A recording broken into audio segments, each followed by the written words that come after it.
Here we go. Okay, one more. One more. Here we go. Yes! What is going on, guys? So today we're back with another video diving deeper into the Jungle Cup, and today I'm still wearing this shirt that's gonna ruin the green screen, but you know, hey. You know, it is what it is, whatever. So today we're actually going to be going over our first flying type in the Jungle Cup, which is putting up some really impressive numbers. So let's actually get straight into that. So today we're going to be looking at Pidgeot, which is a normal and flying type Pokemon, maxing out at level 40 with 15s across the board at 2129. Now with a 0 on attack, 14 defense, and 14 stamina at level 27, you can hit that 1498, which will let you still be in the Great League there. Now according to my spreadsheets and all the numbers that I've ran, Pidgeot should be 33rd in bulk and 24th in stat product, which it's actually pretty good. There's something around like 200 participants, so that's actually pretty strong there. Then we do have, of course, all this coming from our base stats, which does start with a 166 for attack, 154 on defense, and 195 in stamina. So pretty respectable numbers there. Let's get into our moves though. So we do have a lot of different moves. So there's actually a total of 7 different moves that Pidgeot can learn. We did exclude 2 from the list, and I'll go over those now. So we do have Steel Wing in the fast move area, which is a 2.5 energy per turn for 3.5 damage per turn. And it doesn't get stabbed because we don't carry that steel typing. But, so the thing about Steel Wing is that because it's not stabbed, we are getting a flat 3.5 damage per turn. And it's also the worst in energy gain per turn. So I decided to kind of just leave that one off. It doesn't really give us any perks based on the other 2 moves that we do have. And then in the charge move area, we are going to get rid of Air Cutter, which is just all around objectively worse than Brave Bird. It's the same energy to fire for 30 less damage. So we're just gonna go ahead and get rid of that one. It's actually 55 to fire for 60 damage at a 1.09. So Brave Bird just definitely ends up being way better than Air Cutter there. So as far as the ones that we're actually going to be taking a look at here, we do have Wing Attack for 3.5 energy per turn. You do get 2.5 damage per turn. After Stab, it does get bumped up to the even 3 on the damage, while Air Slash here does get 3 energy per turn for 3 damage per turn, and then After Stab, it does get bumped up to 3.6. Now Wing Attack is a legacy move, so there is kind of some discrepancy there, but we'll talk a little bit more about that here in just a second. Then we do have Hurricane for 65 energy. We get 110 damage at a 1.69. After Stab, it does get bumped up to the 132 for a 2.03 on the damage per energy ratio. Aerial Ace here for 45 energy. We get 55 damage for a whopping 1.22. After Stab, it does get bumped up to 66 damage for a 1.46. And then we do have Brave Bird here for 55 energy. We get 90 damage at a 1.64. And then we do get bumped up at 108 for Stab and then 1.96 on the damage per energy ratio. So let's hold off on the fast moves for just a quick second. In terms of the charge moves though, there's some things to be said about Hurricane, and there's some things to be said about Aerial Ace here. So I definitely think that Brave Bird is kind of even though it's kind of middle of the road, I think that's the more safer option to go with. It's got a really decent payoff here. For only 55 energy, we do get 90 damage. But then it comes down to whether we should have Aerial Ace or Hurricane. And I think that between which way you want to kind of take this Pidgeot, you can kind of do either one. So if you already have a flying type on your team that's just really spammy, it's really fast, then I don't think Aerial Ace could necessarily like dictate that you have to have it. Maybe you want to go with Hurricane for a little bit of a more damaging move, a little bit more efficiency. Maybe you want something that can just drive home the win after shields have already been down. Hurricane definitely makes a little bit more sense there. But if you want something for a little bit more speed, a little bit more shield pressure early game, then I think Aerial Ace makes a lot more sense here because it is super fast to charge. It's not got the greatest payoff. It's actually the worst in efficiency across the entire board, except for Air Cutter, which we aren't going to talk about. But Aerial Ace definitely is for the speed, Hurricane is definitely for the punch, just kind of depends on which one you want to go with. For the specifics of this video, we did go with Aerial Ace and Brave Bird. Now in terms of the fast moves, Wing Attack, since it is legacy, it does put up better numbers, I will give it that. Because Air Slash is actually available right now, I did try to compare these two just to kind of see. But for the actual purposes of this video, we are going to go with Wing Attack just to kind of see how that one does. And then when we go over our shields, we'll actually talk a little bit about Air Slash just to kind of give you an idea of what numbers it still puts up. Speaking of shields, let's actually go ahead and get into those here. So in our first shield scenario, we do have the 0 versus 0, which is where I don't have any shields, my opponent doesn't have any shields. Kind of like a closing type situation. situation, if you will. With wing attack, we actually do 67.9% of a win ratio, which is actually extremely strong. Now, switching over to air slash, it kind of goes down to a 64.2, so it's not quite as good, but it's still pretty respectable. Our next shield scenario is the 2 versus 0, which is where I have both shields this time, but my opponent doesn't have any shields. With wing attack, we actually win 94%. Which is actually really strong, and the only things that we end up losing to here are a lot of the rock type move throwers and the electric types, which both of those make a lot of sense considering that is our weakness according to that flying type there. Then when we switch over to air slash, we actually go down to 88.1, and we just kind of pick up a little bit more of the electric types that are kind of slower. If there are any rock types left over, those would still show up here. But basically, air slash performs just a little bit worse in the 2 versus 0 as well. Next, we have the 0 versus 2, which is where I don't have any shields this time, but my opponent actually has both shields. We actually end up winning 6%, which is not that hot. I mean, I really wish that we would have hit a double-digit number there, but basically, we're able to target anything that has a super duper weakness to the flying type moves, or at least just a slight weakness to it as well. So some of the bugs, some of the grass, and especially some of the ones like Breloom and Heracross are going to show up here. They have super duper weaknesses to our flying type moves. But interestingly enough, whenever we switch over to air slash here, we actually go up from 6% all the way to 14.2%. So we actually end up having a lot more footing with our air slash here rather than having wing attack. And I think that comes from just literally having this little extra damage makes all the difference whenever our opponent has both shields and we don't have any. We're not relying as much on these charge moves, and we're relying more on this 3.6 damage right here,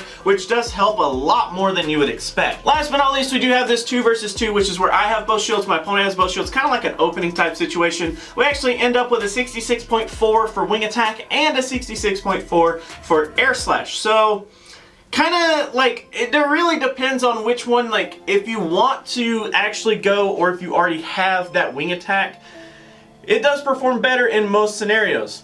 If you don't have the wing attack, you're going to be sacrificing just a little bit of your performance from wing attack, but it's not that bad. And even when the shields are against you, if your opponent has both shields, if they're in a shield advantageous situation, you should do a little bit better than if you had wing attack. So take that for what it's worth, but for the rest of this video, we are gonna focus more on wing attack rather than air slash now. So now we're actually gonna get into some matchups with our Pidgeot here. We do actually have a slight change from the 2 previous deep dives that we've already done, which is interesting. I'm excited that they've already updated this. But basically, when you go into PvPoke, you can see here on the screen. So we are going to do a multi-battle custom.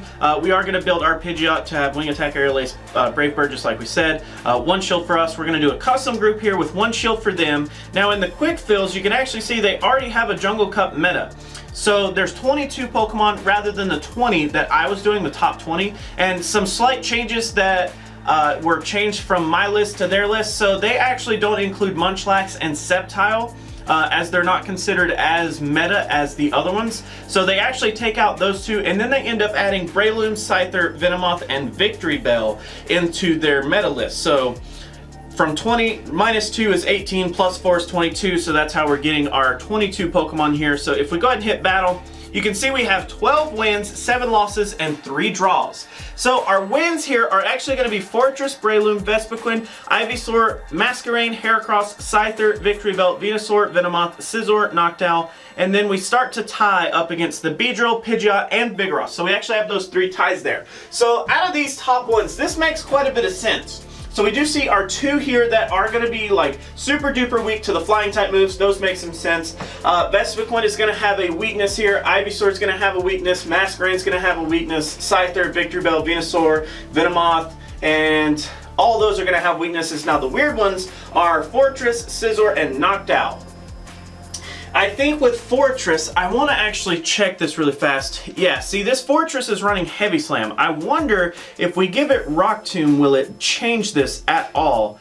And no, it does not. Unfortunately, in that 1v1 shield scenario, it can't get to that Rock Tomb quite as quickly as we'd like to see. So it does look like the Fortress matchup is going to be pretty in Pidgeot's favor there. With Scizor, it also kind of makes a little bit of sense. It's not going to be hitting for too much super effective damage, so it's going to be neutral versus neutral, and Scizor is kind of glassy as it is. Noctowl, of course, isn't going to be able to output quite as much damage. So when we get into our ties here, we do see that Beedrill, Pidgeot, and Vigoroth, which Beedrill should be an interesting one, but basically it just comes down to Beedrill actually being able to output tons of neutral damage before it actually ends up taking that super effective damage, which is pretty crazy. Then, of course, we're going to type against ourselves, and then Vigoroth, even though counter is going to be considered neutral damage at that point, it's still going to be a really tough fight for Vigoroth. So in this specific case, as you can see, it's kind of a middle of the road, not really a clear win for either side here. Now getting into our losses, you can see a lot of these are going to make tons of sense. So Credilli, Lantern, Magnezone, Raichu, Magneton, Golem, and Graveler there.